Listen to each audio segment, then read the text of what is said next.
4 sombras na água. Elas deslizam nas profundezas, com uma calma que só existe quando o resultado já foi decidido. 4 orcas. Cada uma pesa tanto quanto um tanque de guerra, e as 4 se movem como se fossem um único ser. Em cima do bloco de gelo, uma foca. Ela não percebe nada. A primeira orca vira, a segunda, a terceira, a quarta. Sem sinal, sem comando visível. Ao mesmo tempo, elas ganham velocidade e criam uma onda. Não uma onda qualquer, calculada ao milímetro, gerada com precisão cirúrgica. O bloco balançou, inclinou. A foca caiu na água. 4 segundos. A caçada acabou. Mas isso não foi só uma caçada. Em algum lugar ali perto, um filhote estava observando, aprendendo, memorizando. Na próxima vez, ele vai participar. Alguns anos depois, vai ensinar o próprio filho. É assim que a cultura funciona no oceano. É assim que o conhecimento sobrevive além de quem o criou. Isso não é instinto, é tradição. Existe um lugar neste planeta que não cabe na cabeça: o Oceano Pacífico.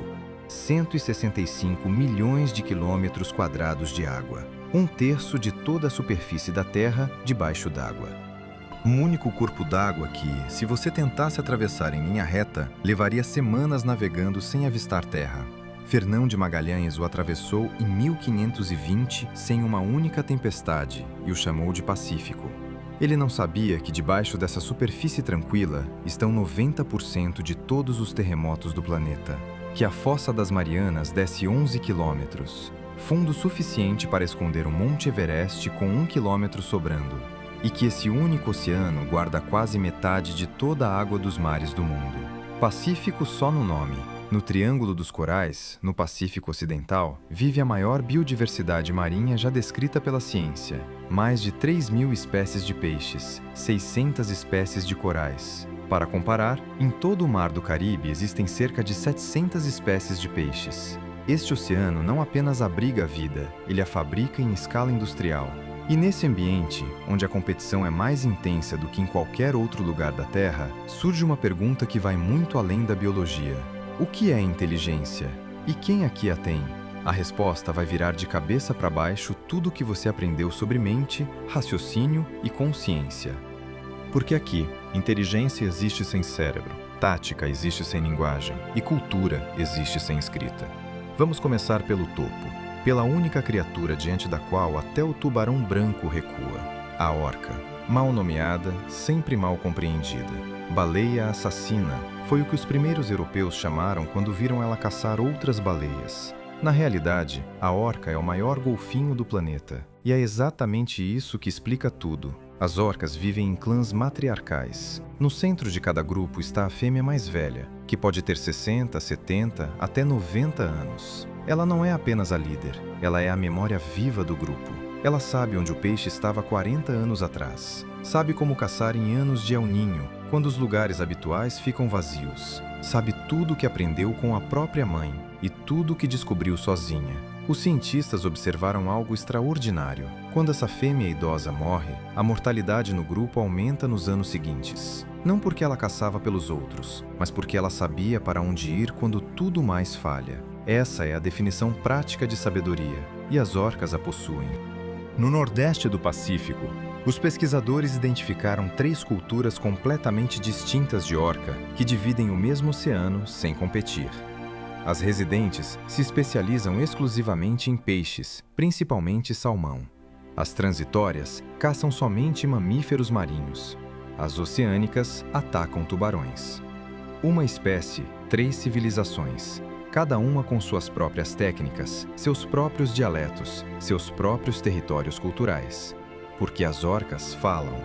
Cada grupo tem seu próprio dialeto, uma sequência de sons que nenhum outro grupo reproduz exatamente igual.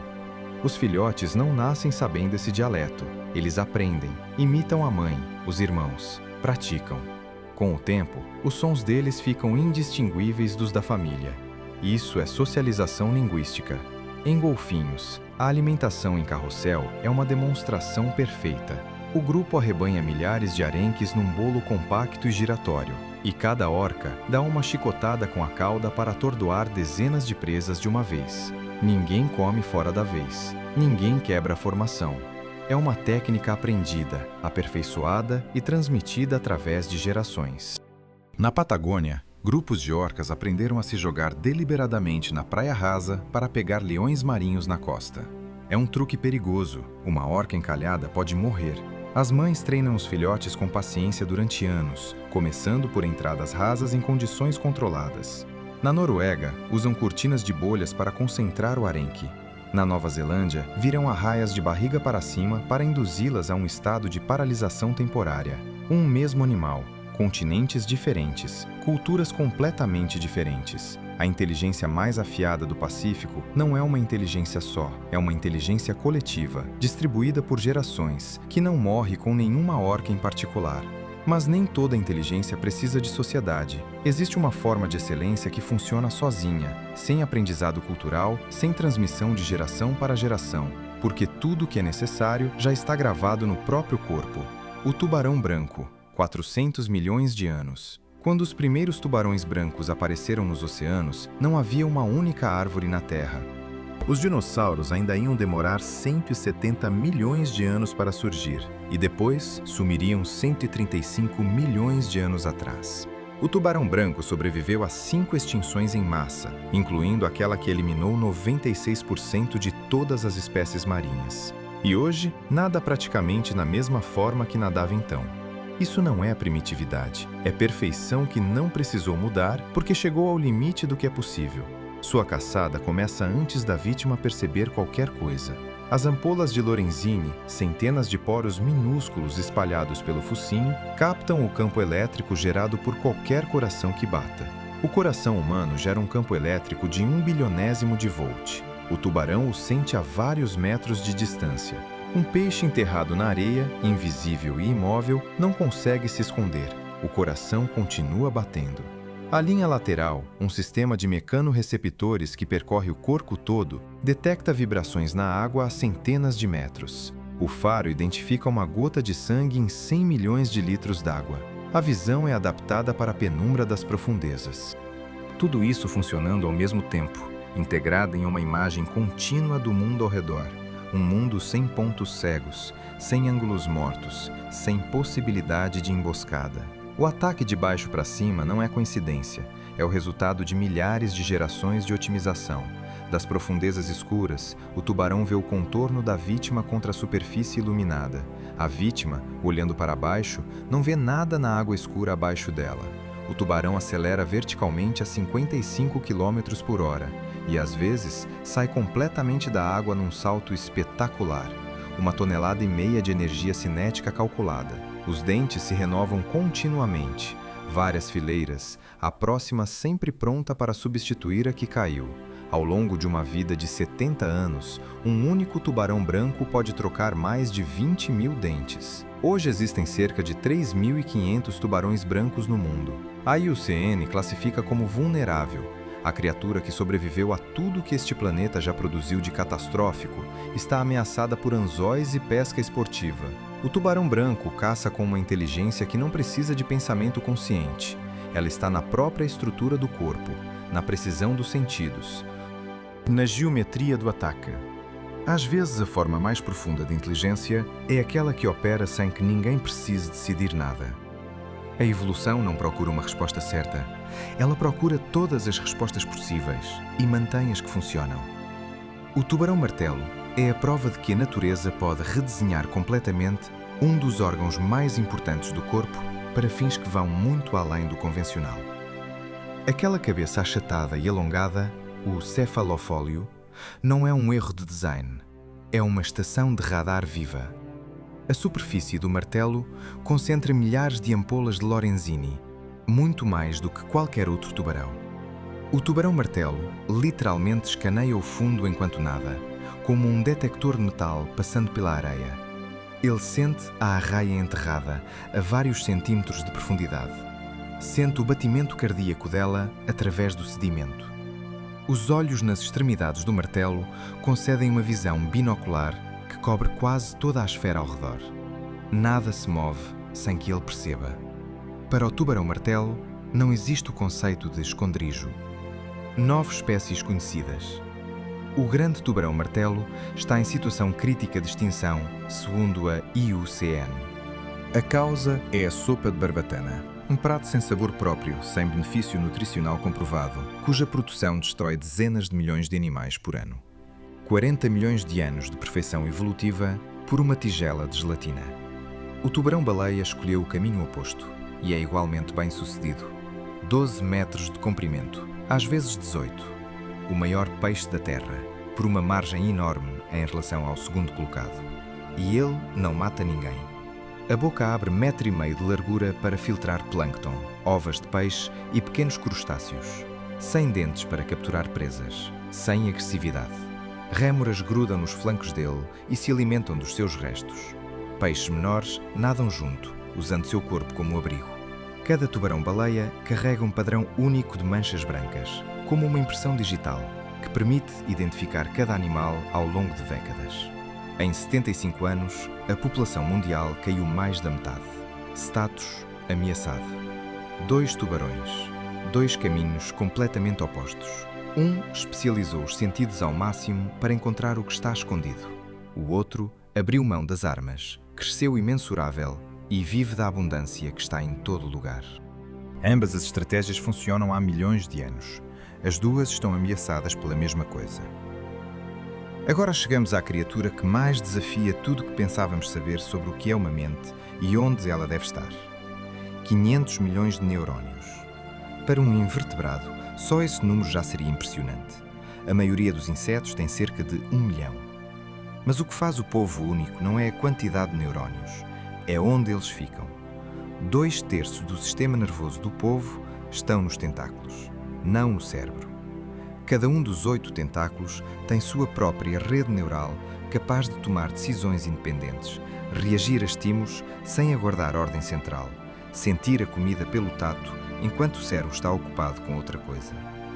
Se a orca é uma inteligência coletiva de vários seres agindo como um, o polvo é algo mais estranho ainda, uma inteligência distribuída de um único ser. Consciência sem centro, espalhada por todo o corpo. A pele do polvo é um instrumento de ilusão sem igual na natureza. Milhões de cromatóforos, células pigmentadas, mudam a cor em fração de segundo. Iridóforos controlam o brilho metálico e a iridescência. Papilas alteram a textura da superfície. A pele fica rugosa como pedra, espinhosa como coral, lisa como areia. Tudo junto ao mesmo tempo. O polvo não parece com o ambiente, ele se torna o ambiente. O polvo mímico deu um passo além. Ele imita animais específicos e escolhe qual animal imitar dependendo de quem está ameaçando. Quando há um peixe-leão por perto, adota o padrão das nadadeiras venenosas.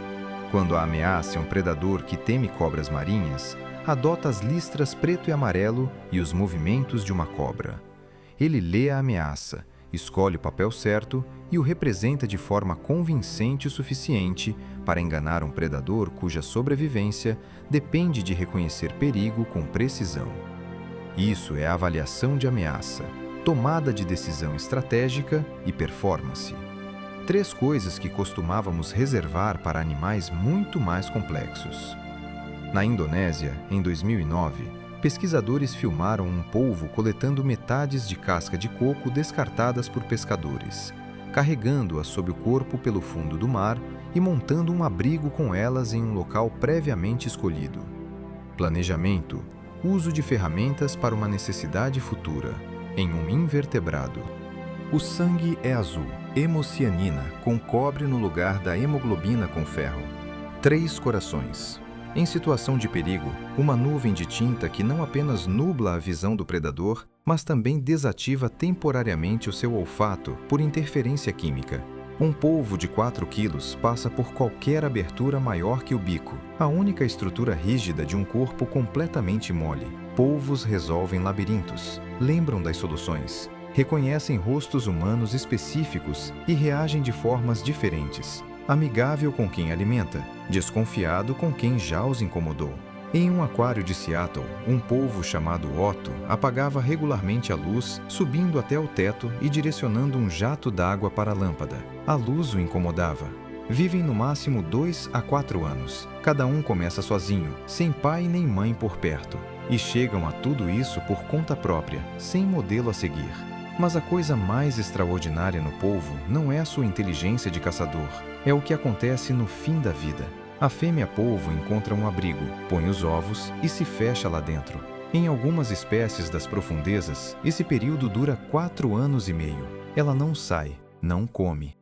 O tempo todo ela ventila os ovos com os tentáculos para que não sufoquem.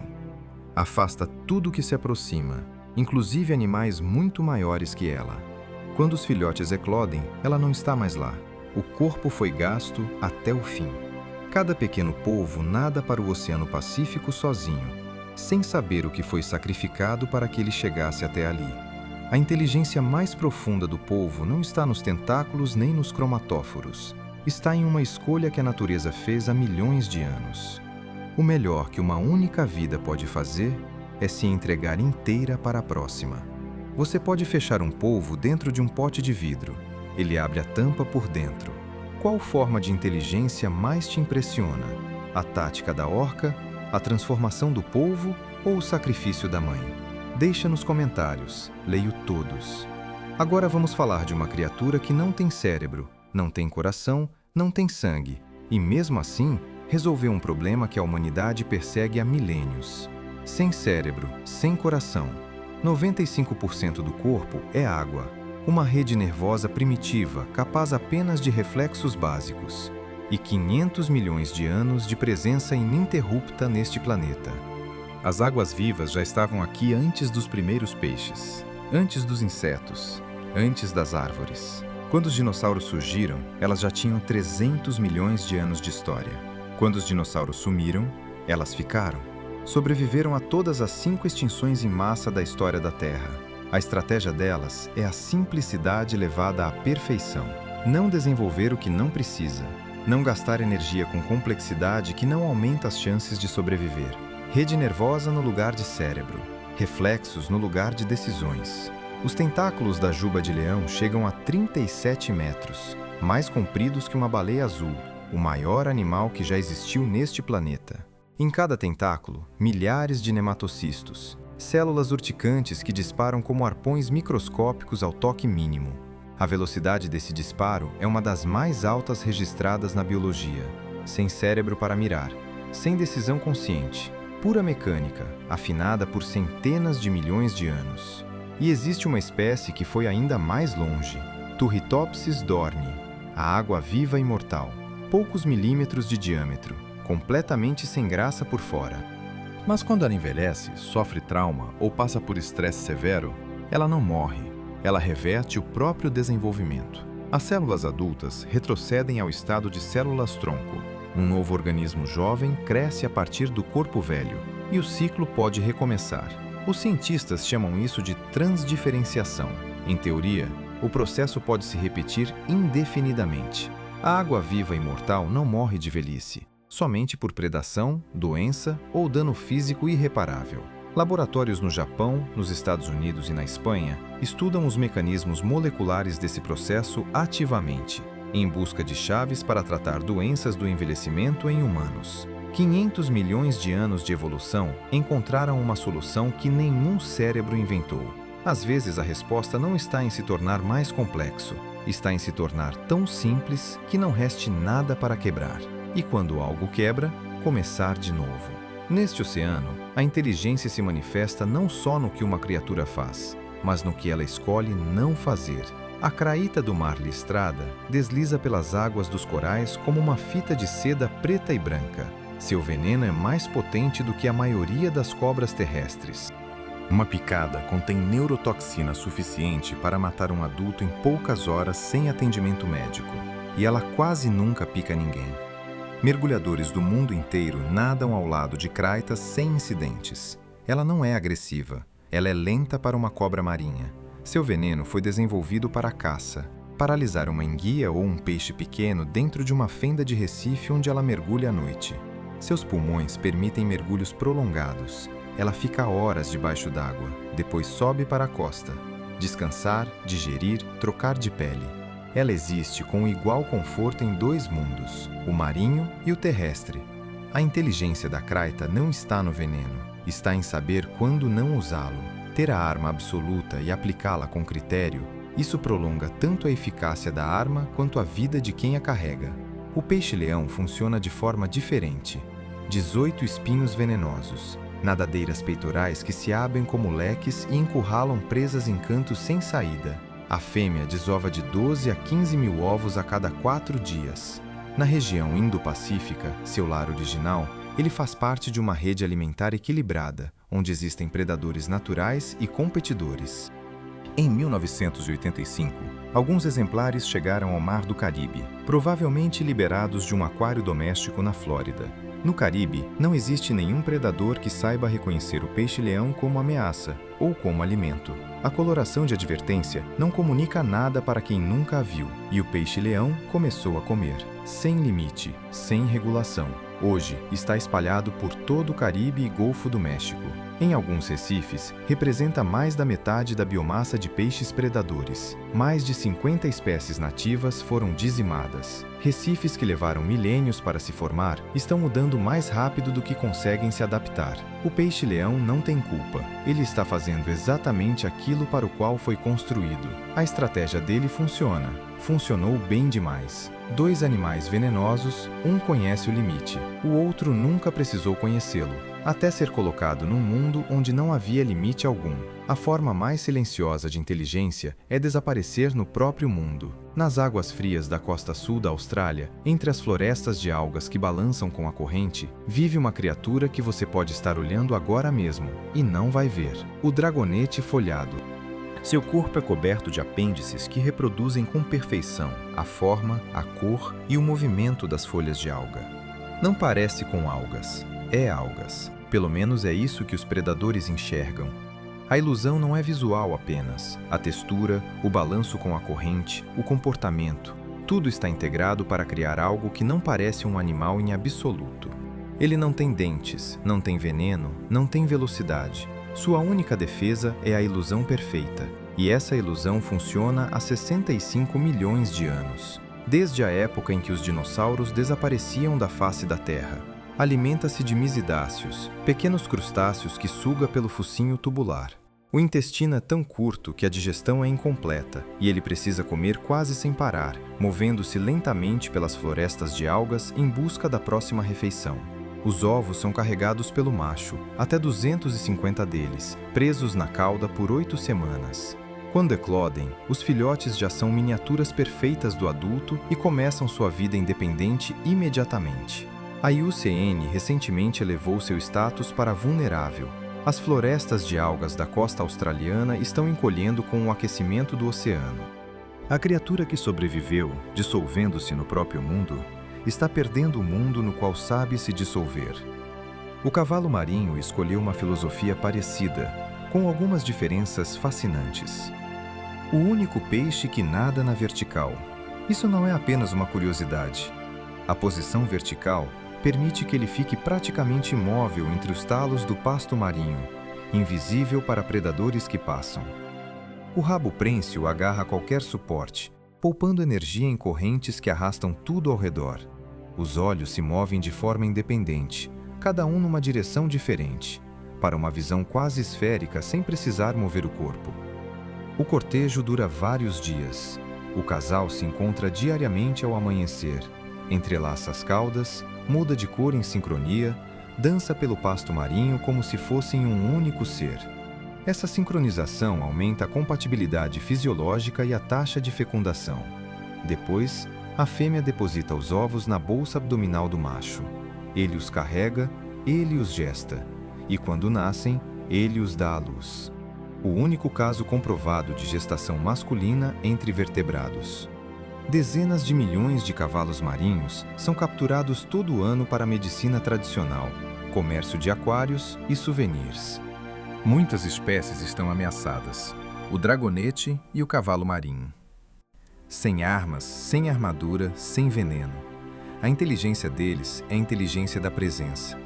Tornar-se tão parte do mundo ao redor que o mundo em si vira proteção. Agora a criatura mais paradoxal desta história. Uma sardinha, 20 centímetros, 200 gramas, sem veneno, sem armadura, sem velocidade que valha. Em mar aberto, sozinha, suas chances contra qualquer predador são próximas de zero. A encontrar um cardume de atum, de dolphin, de tubarão, essa é uma fração de segundo de refeição.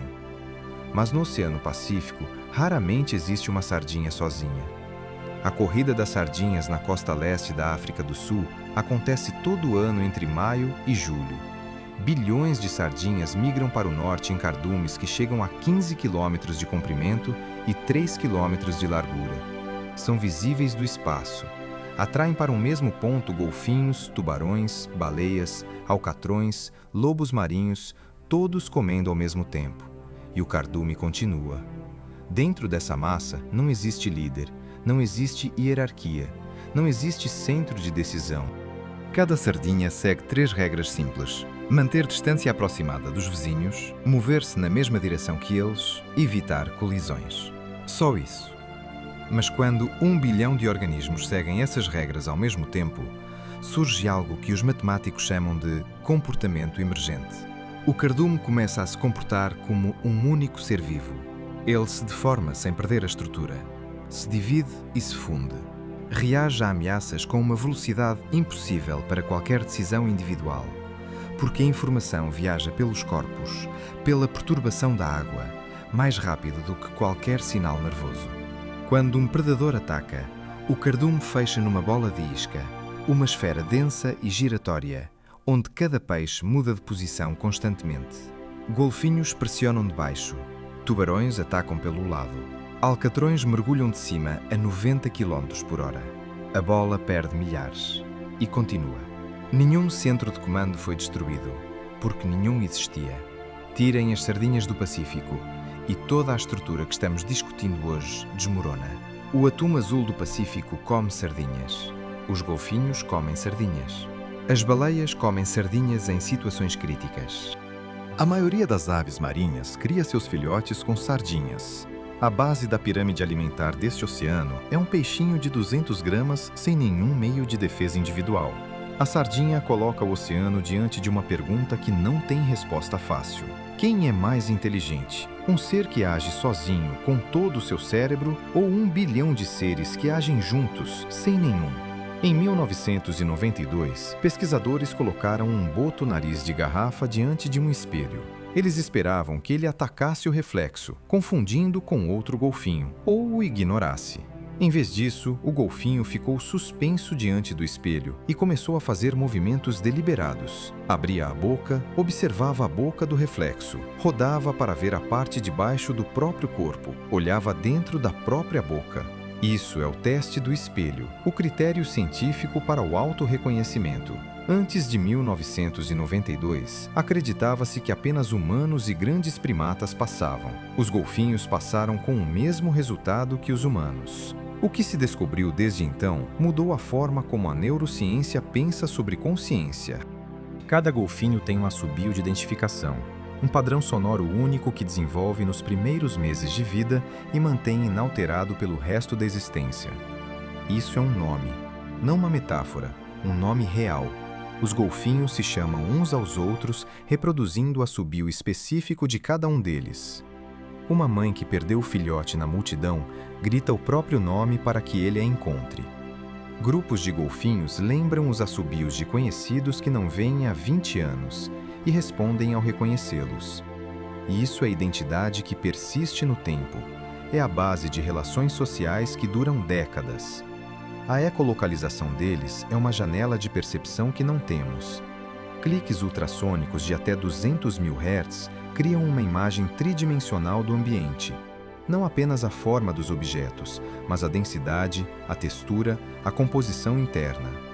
Um golfinho distingue no escuro total 2 esferas metálicas que diferem alguns milímetros no diâmetro. Uma fêmea grávida é vista como grávida pelo sonar de outros golfinhos que detectam o feto. Na Baía dos Tubarões, na Austrália, um grupo de fêmeas ameriqueu a usar esponjas marinhas no focinho durante a caça para não machucar o bico nas pedras. Uma inventou.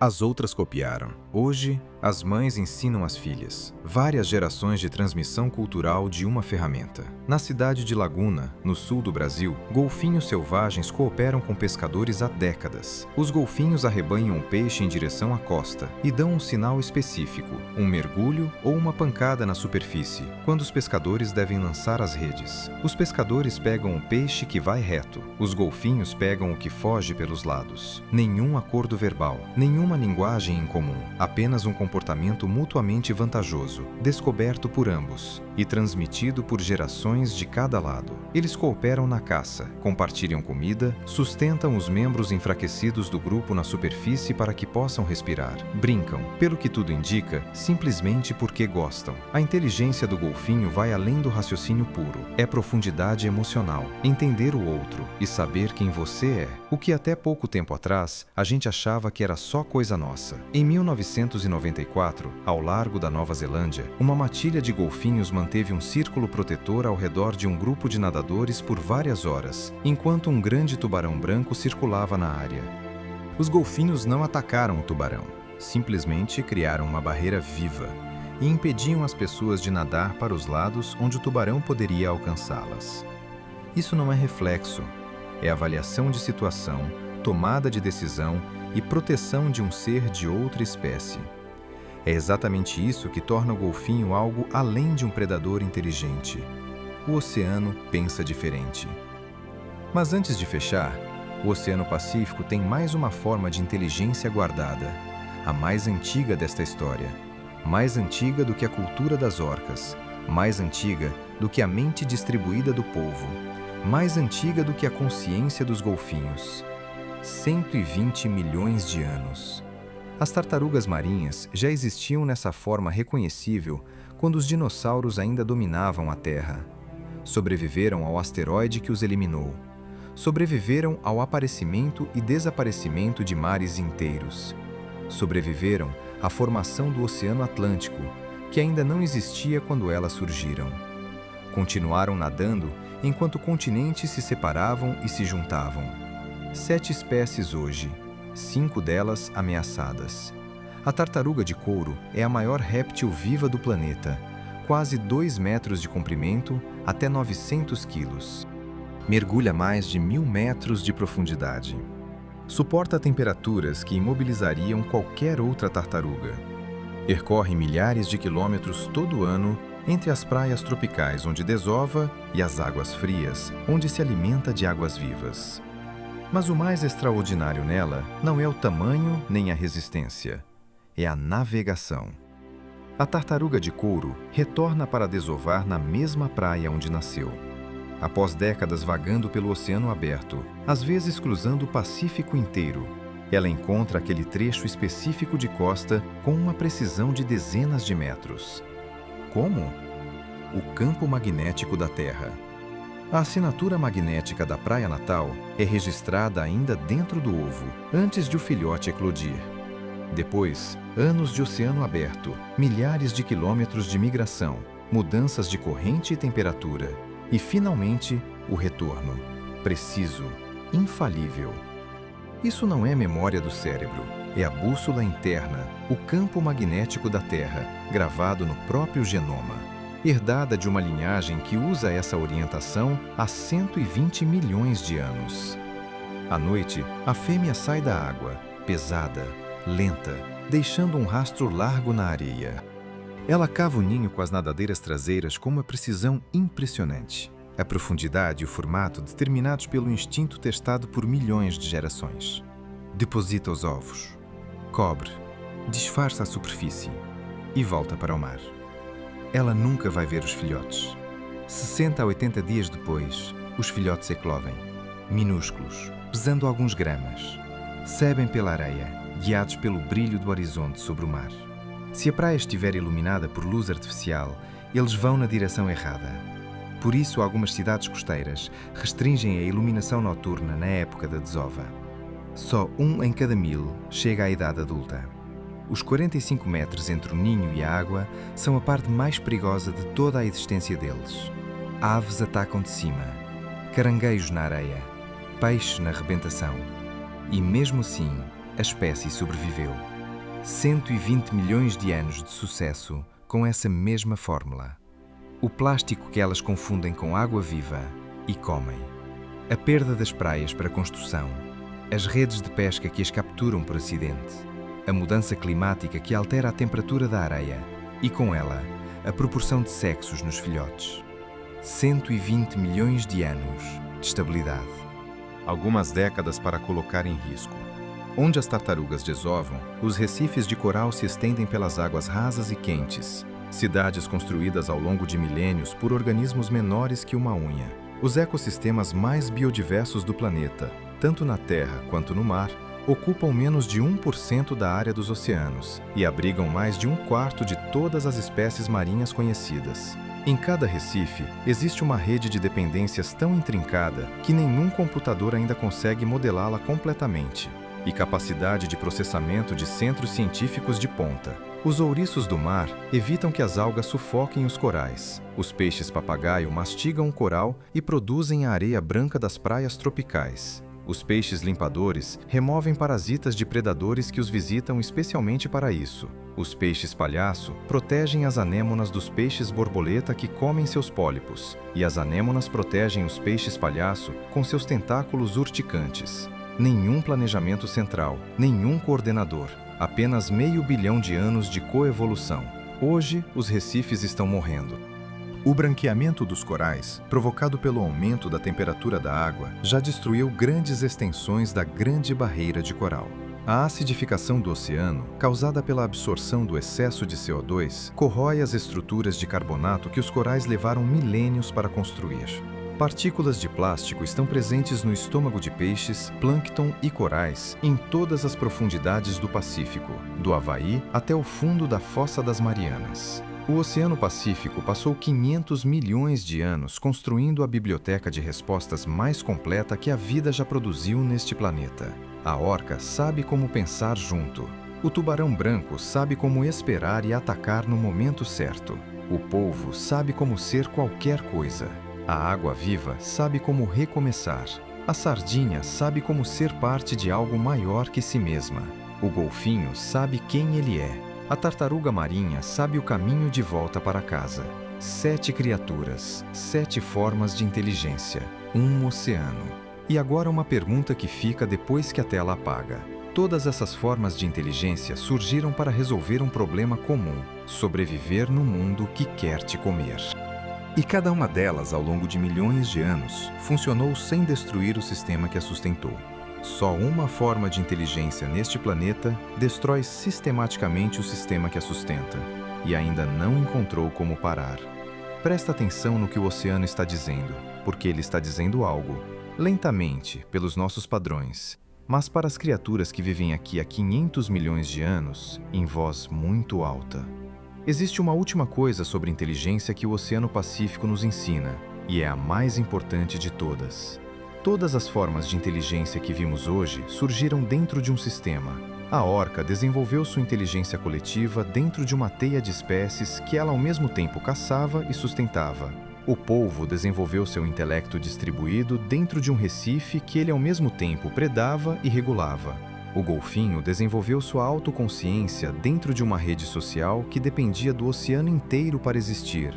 Nenhuma dessas formas de inteligência se desenvolveu no vácuo. Todas surgiram como respostas ao ambiente, e todas ajudavam ao mesmo tempo a manter esse ambiente funcionando.